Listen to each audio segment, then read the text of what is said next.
چی شد؟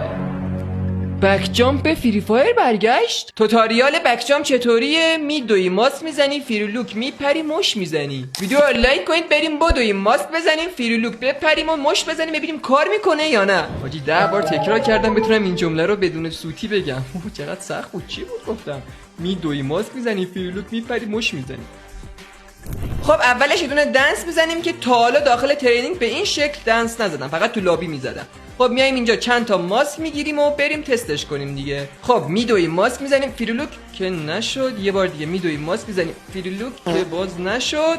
حاجی چقدر سخته. مش نمیزنه چرا؟ بذار ببینم. مشتم کار میکنه، اینجا کار نمیکنه. یه بار دیگه. حاجی شد. دیدین؟ ناموسن کار کرد. ادیتور جان اون صحنه رو یه بار دیگه نشونه بچه‌ها بده.